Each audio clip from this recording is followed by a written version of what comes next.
Hello मेरे प्यारे दोस्तों। मैं हूं आपका दोस्त रोहित और एक बार फिर से आप सभी का बहुत बहुत स्वागत है आपके अपने पसंदीदा चैनल के लव स्टोरी 2.0 में।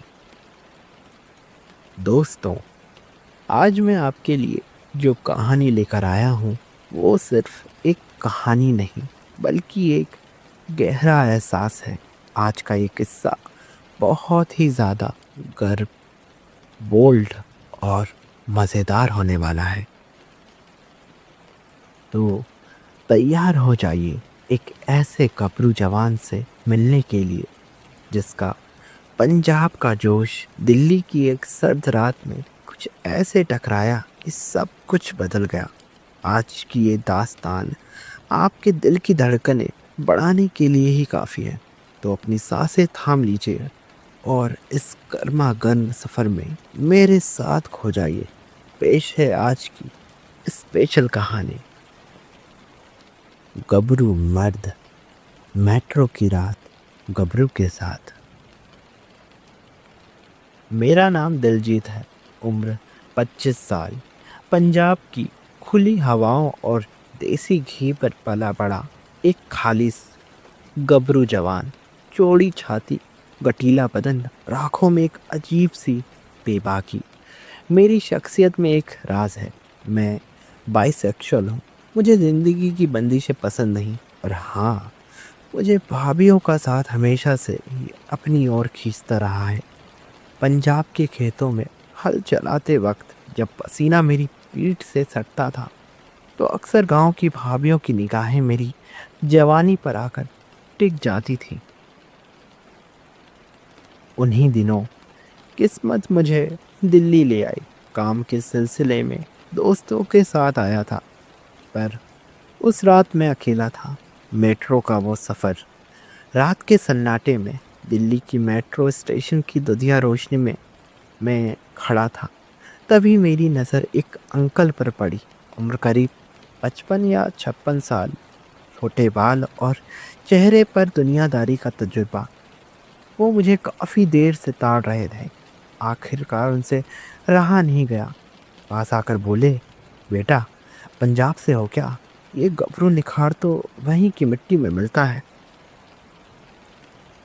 मैंने एक तिरछी मुस्कुराहट के साथ जवाब दिया, हाँ जी, पहचान लिया आपने। उन्होंने अपना नाम राजेश बताया और बातों का सिलसिला शुरू हुआ। जब मैंने बताया कि मैं रिठाला की तरफ कमरा देखने जा रहा हूँ तो उनकी आंखों में एक चमक सी आई। धीरे से मेरा हाथ छूते हुए मुझे एक तरफ ले गए और फुसफुसाकर बोले, इतने हैंडसम लड़के को बाहर भटकने की क्या ज़रूरत? अगर तुम्हें कमरा चाहिए तो मेरे पास एक खाली जगह है। उनकी बातों में एक अजीब सी मिठास थी। मैं भाप गया था कि अंकल की नीयत में थोड़ा खोट है और उन्हें मुझ जैसे जवान मर्द पसंद आ रहे हैं। तभी मेट्रो आ गई। हम दोनों अंदर चढ़े। कोच में काफ़ी भीड़ थी। अचानक ट्रेन ने एक ज़ोरदार झटका लिया और मैं सीधा अंकल के पीछे जाकर सट गया। मेरा मजबूत शरीर उनके ऊपर भारी पड़ रहा था। मैंने चीखते हुए कहा, सॉरी अंकल, वो धक्का लगा पीछे से। पर अंकल का चेहरा तो जैसे खिल उठा। वो हल्के से शर्माए और मेरी आंखों में देखकर बोले, अरे कोई बात नहीं बेटा, धक्के तो लगते रहते हैं, पर तुम्हारी जैसी पकड़ और ये कबरू बदन मेट्रो में रोज़ देखने को नहीं मिलता। उनकी आवाज़ में एक अलग ही भारीपन था। रिठाला पहुँचते पहुँचते रात के 10:30 बज गए। स्टेशन से बाहर निकलते ही देखा कि मेरे फ़ोन की बैटरी दम तोड़ चुकी थी। दिल्ली की रात और हाथ में बंद फ़ोन। मैं थोड़ा परेशान हुआ। तभी राजेश अंकल ने कंधे पे हाथ रखा और बोले, बेटा, रात बहुत हो गई है, मेरा घर पास ही है, वहीं चलो, फ़ोन चार्ज कर लेना और आज की रात मेरे यहाँ ही आराम कर लेना। मेरे पास मना करने की कोई ठोस वजह नहीं थी। हम उनके घर पहुँचे। घर में सन्नाटा था। अंकल कपड़े बदल कर एक ढीली सी टी शर्ट और लोअर में आए और बड़े प्यार से पूछा, कुछ खाओगे? मेरी आंखों में नींद और शरीर में थकान थी। मैंने मना कर दिया। तभी उन्होंने अपनी असली चाल चली और बोले, बेटा, जो कमरा किराए का है उसकी सफाई नहीं हुई है। मिट्टी बहुत है वहाँ। आज की रात तुम मेरे साथ ही बिस्तर शेयर कर लो। हम दोनों ही तो हैं। मैंने उनकी तरफ देखा। उनकी नज़रों में एक मांग थी। मैंने भी हामी भर दी। जब हम दोनों बेड पर लेटे, कमरे में इतना सन्नाटा गहरा था कि घड़ी की टिक टिक भी साफ सुनाई दे रही थी। राजेश अंकल मेरे काफ़ी करीब थे। उनके शरीर से एक महंगे परफ्यूम और हल्की सी सिगरेट की मिली जुली महक आ रही थी, जो माहौल को और भारी बना रही थी। अंकल ने करवट बदली और मेरी तरफ मुड़े। उनकी नज़रें सीधे मेरे चेहरे पर थीं। उन्होंने धीरे से अपना हाथ मेरी मजबूत बाह पर रखा। उनकी उंगलियां ठंडी थी पर मेरा खून गर्म था। वे फुसफुसाए, दिलजीत, पंजाब के कपड़ू इतने ही सख्त होते हैं क्या, या फिर दिल से थोड़े नरम भी होते हैं? मैंने उनकी आंखों में देखा। वो एक प्यास थी, एक अरसा पुरानी तड़प। मैंने मुस्कुराते हुए कहा, अंकल, हम पंजाब वाले बाहर से पत्थर और अंदर से मक्खन होते हैं। बस कोई सही हाथ लगाने वाला चाहिए। मेरी बात सुनकर अंकल के चेहरे पर एक शरारत करी चमक आई। उनका हाथ अब मेरी बाह से खिसक कर मेरी चौड़ी छाती पर आ गया था। मेरी टी शर्ट के पतले कपड़े के ऊपर से ही उन्हें मेरी बॉडी की तपिश महसूस हो रही थी। तुम्हारी ये जवानी और ये कसरती बदन, अंकल की आवाज़ में अब एक अलग ही थरथराहट थी। इतना गबरू मर्द मैंने अपनी पूरी ज़िंदगी में दिल्ली में नहीं देखा। उन्होंने धीरे से अपने चेहरे को मेरे करीब लाया। उनकी सांसें मेरी गर्दन को छू रही थी। दिल्ली की वो ठंडी रात अब कमरे के अंदर पूरी तरह से जल रही थी। मेरा मन भी अब उनकी इस मिठाई वाली फितरत का स्वाद चखने को मचल रहा था। आखिर मैं भी वही जवान खून था जिसे नई जगहों और नए अनुभवों से कभी परहेज नहीं था। मैंने अपना हाथ बढ़ाकर उनकी गर्दन के पीछे रखा और उन्हें और करीब खींच लिया। अंकल की आंखें बंद हो गईं, मानो उन्हें वो मिल गया हो जिसकी उन्हें बरसों से तलाश थी। बिस्तर की सिलवटें अब गवाह बन रही थीं उस बेताबी की जो उस कमरे की बंद दीवारों के पीछे पनप रही थी।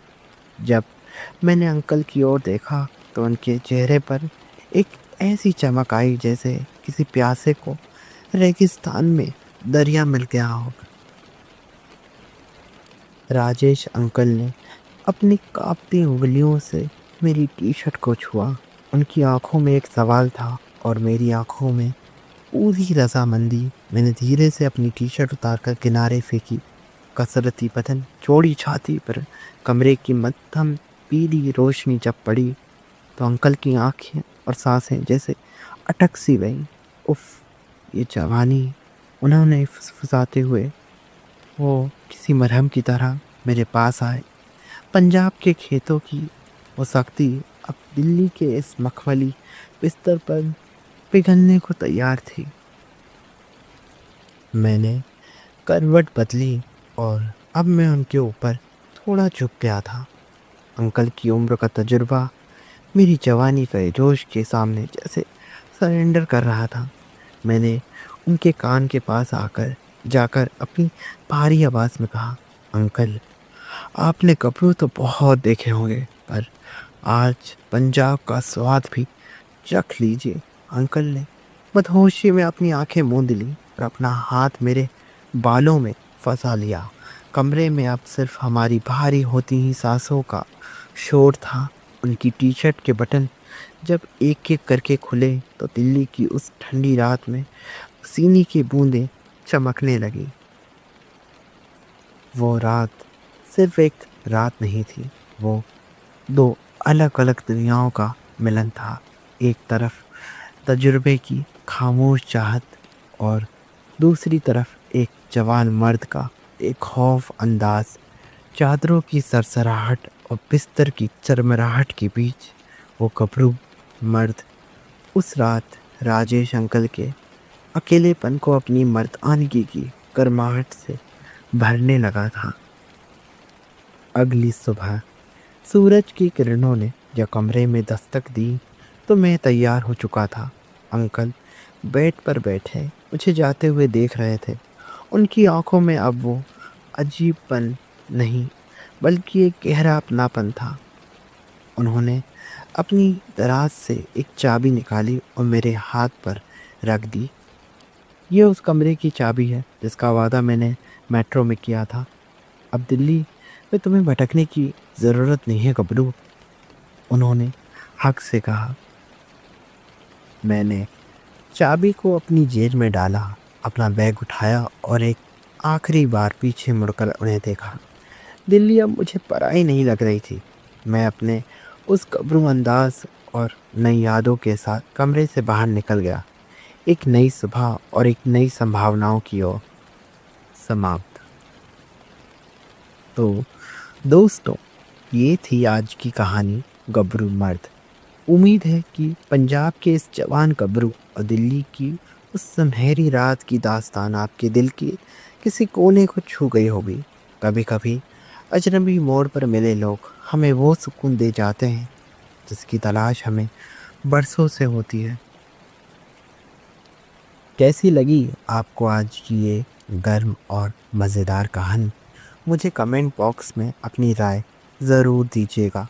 आपके कमेंट्स मुझे और भी ऐसी ही बेबाक और बोल्ड कहानियाँ लाने की हिम्मत देते हैं। अगर आप हमारे इस परिवार ये लव स्टोरी 2 का हिस्सा अभी तक नहीं बने तो तुरंत सब्सक्राइब का बटन दबाएं और बेल आइकन को ऑल पर सेट कर दें। मैं हूं आपका दोस्त रोहित और मैं जल्द ही लौटूंगा एक और ऐसी ही अनकही, अनसुनी और गर्मा गर्म कहानी के साथ। तब तक अपना ख्याल रखिए और प्यार बांटते रहिए और देखते रहिए आपका अपना चैनल के लव स्टोरी 2.0। शुक्रिया और अलविदा।